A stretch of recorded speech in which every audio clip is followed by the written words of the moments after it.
beyond hope, like the earthquake-ravaged island of Haiti.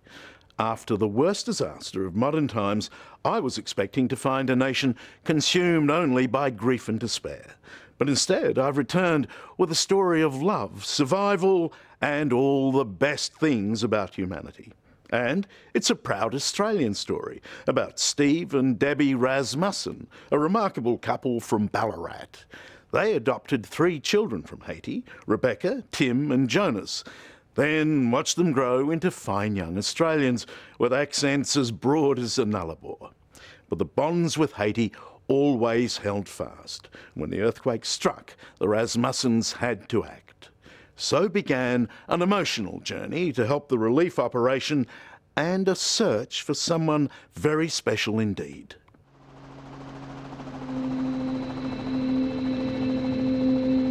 In the Caribbean, little more than 2 hours from Miami, is the poorest and most dysfunctional nation in all the Americas, the Republic of Haiti. That such a place should be afflicted by a devastating earthquake and the greatest humanitarian crisis of modern times, well, the phrase cruelly unfair doesn't begin to qualify it. Our hearts go out, and into this apocalypse comes a most unusual Australian family from Ballarat. It's unbelievable. 3 out of 4 buildings is just rubble. Look at that. It virtually looks upside down. Australia, people would never recover. Some people would never recover or change their lives. Here, different story. They see devastation all the time. This is just another big chapter of the story of Haiti. Yeah.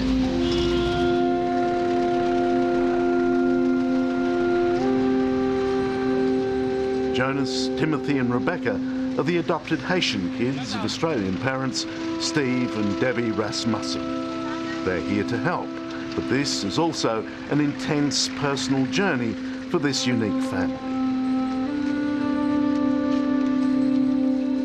Why do you two care so much when, until now, the rest of the world hasn't? I think the bond, of course, has been through adopting our children, and that's put our focus on Haiti. Before we adopted our children, we didn't know anything about Haiti. But once you've been here and once you see that need, you can't turn away and do anything, or we certainly couldn't. Other people may be able to, but we couldn't. We couldn't walk away with our children and not put back into the country. Jonas? Yep. You want to go long ways? Okay. Erecting a makeshift shelter for a homeless family alongside a filthy, fetid drain isn't exactly an idealist notion of saving the world. But this is Haiti. It's disgusting, but I am fortunate enough that I can go home and wash my hands. Right now, I just want to get as much of this up as we can. I feel like I'm actually doing something. At 4:30 on Tuesday, the 12th of January, Haitian life changed utterly. Just like the ancient devastation of Pompeii, there are frozen visions everywhere of a life that has vanished into rubble. The current count is 300,000 buildings.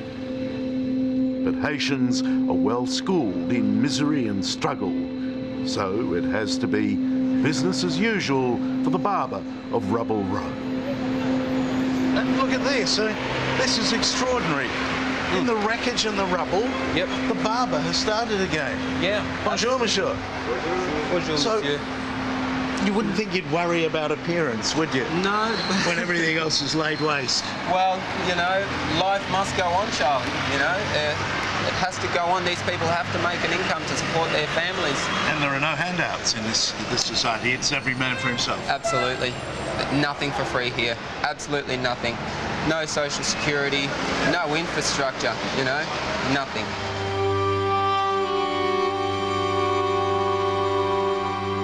Confronted by such mass human suffering, it's easy to be shocked into despair and inaction. But not for the Rasmussens. They're guided by the simple practicality of doing one small thing at a time. Yeah, right over the top. Of course, while we're doing this, There's a woman across there that doesn't even have a blanket Yeah. to cover the Yeah. kid with. I mean, And it's just I was goes trying on not- and on. The more you do, the more you need to do. It's pretty heavy at the moment, especially when you see what kind of difference just putting a tarp on is going to have on these people, you know?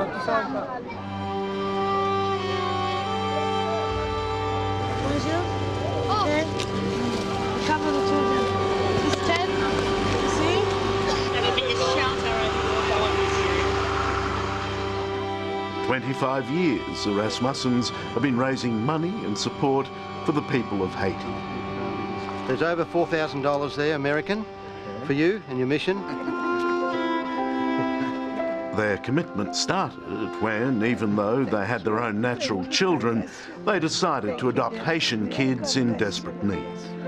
The first was Rebecca, abandoned by her mother immediately after birth and left to die. When Steve and Debbie first saw her, she was given no chance of survival. There was an instant attachment in our hearts, and we couldn't explain that, but we had Rebecca in hospital dying, and people saying, "Oh look, go and get another one." Well, that was like saying, throw your child away. You know, you cannot do it. You know, within a short time, the bond was great. You know, and excuse me. It's extraordinary, isn't it? I mean, you're very emotional about this. Well, being in this country, it was 25 years ago, but the emotion is still there. To improve the odds in Rebecca's favour, Deb took hormones so she could breastfeed. Back in Ballarat, she nursed for 9 months. A white woman nursing a black baby. Yeah, that created even more interest, Charles. You artificially induce lactation. You'd do anything for that girl. I would. I'm a fighter. I fought from from 6 days old. Brain fluids coming out of my ears, eyes, nose, 16 dirty nappies a day. Not supposed to survive. Don't tell me that. Yeah. You know, like you She's a can't. fighter. We are survivors. We are survivors. We're warriors. One adoption led to another. Next came 14-month-old Tim, who was critically ill from malnutrition. And then his brother Jonas joined the Rasmussen clan. The boys' mother gave them up, hoping they'd find a better life elsewhere. And that's what they got as part of a large blended family. 9 kids growing up in Ballarat in regional Victoria. They treated us like we weren't different, you know? At home we weren't different. With our older brother Ben, Emily, Jessie, Rebecca, we weren't different. So we're in a very black and white family, you know? So Sometimes you could look down at yourself and forget. yeah. You forget that, or someone will call you something, Yeah. you know, and Or you're we- like, I figured I when you forgot. look I even forgot I was black, you know. Yeah. You don't think about You it. do. It's not. Yeah, it's not yeah, a constant. You know, definitely. you're more beautiful than the rest of them. Definitely, there actually were times we sort of... Much better You colour. don't think about it. We've got a better tan, you know? And there's nothing that I want to raise God. I'm just gonna sing it out so you know how I feel. Rebecca is now making a career as a singer in Melbourne. Jonas, with the help of younger brother Tim, runs a roofing business in Queensland. They are glowing endorsements of the benefits of giving desperate children a second chance at life. Today in Haiti, there are now more than 500,000 orphans. This is heartbreaking. You can understand the impulse of anyone who sees this to want to save kids like little Amberly. She's about 2.5, we think. We know that she's an orphan. We know that when she gets better, to commit her to the hell just outside the walls of this hospital compound is almost unthinkable. It really is very tempting to grab a kid like this and take it back to Australia and give it a life.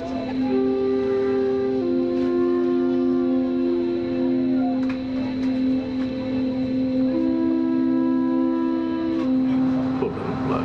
I just want to see some life in those eyes, and this is the situation that Timothy was in. Charles, exactly the same as this.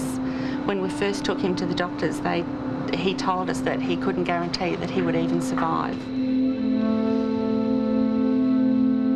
The orphan situation in Haiti is nothing new. It's always been a problem here, even before the earthquake.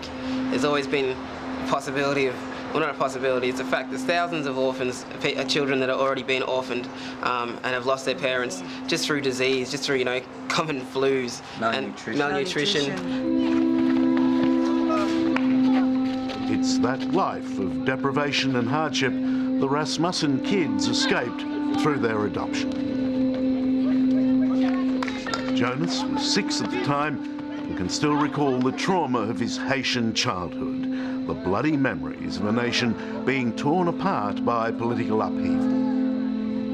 Jonas can remember hiding under a bed when the secret police were coming through. He saw people with their tongues cut out because they spoke against the government of the time. He saw people beheaded with their heads paraded on poles. A lot of traumatic stuff that no child should ever have to see. Are you still haunted by the memories of the old regime? Absolutely. You know, I did see a lot of things that did disturb me a lot.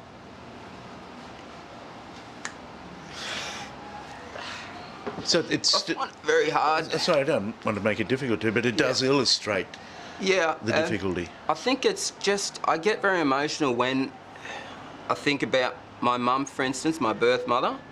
It's just something I can't help.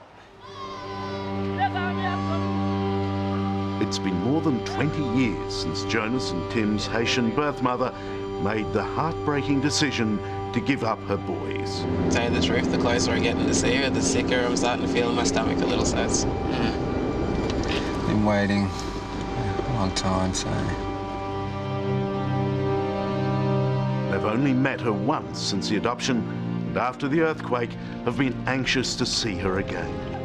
Today, they've come to a mountain village where many fled to escape the disaster. And they see their mother, Mary Lucy, the years melt away.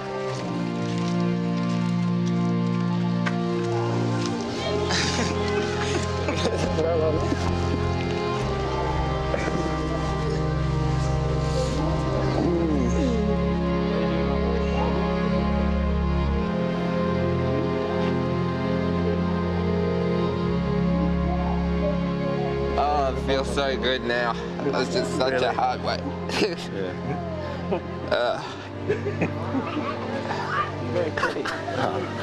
It's great. It's good. It's fantastic. I know, I couldn't wait any longer. Yeah, I'm so glad. Just let it out, mate. Yeah, I know. You look very beautiful. Yes, yes. And we have the same smile. Yeah. And same ears. Are there divided feelings when the boys are with their birth mother? Yes, there are divided feelings, yes, but it's very, I'm so happy for them. They've come the complete circle and I'm really happy that they're back with their mum, and that's all as an adoptive parent that you could ask for, that we can all be together. You love these kids to pieces. Absolutely. And to see those tears of joy, Yep. it must be a great joy to you. I love their mum too.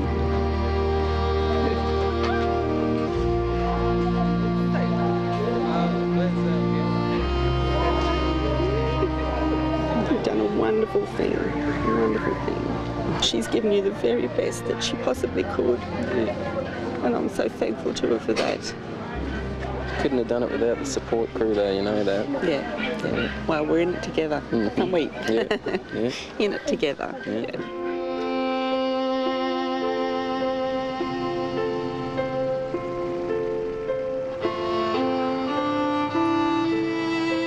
And the whole world will need to be in it together to fix Haiti.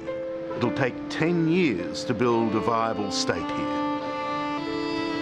And while the big nations and the big aid agencies do the heavy lifting, the Rasmussens believe that every little effort also helps. Merci, Australia. Merci, Australia. Good girl.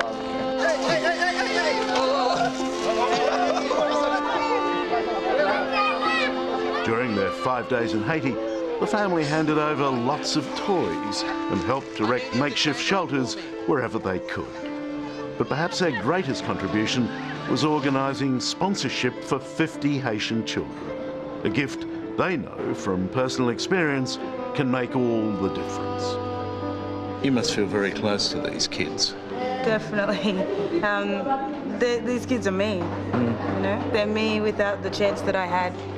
So I feel very close to them. Yeah. What's the best we can do for Haiti's children? Sponsor them into the Spartan comforts of a third world life?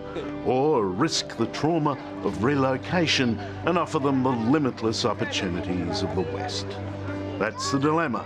That's the big question. And who better to answer it than this man? Any support's a good thing, but I think we don't want to take too many of them away and lose who we are as Haitians either, you know. I could never say it's a bad thing, because for us to be able to get taken away and come back and be able to help out is an honour, you know. Yeah, you couldn't guarantee in every case you'd have this happy reunification. I honestly think that is 1 in a million.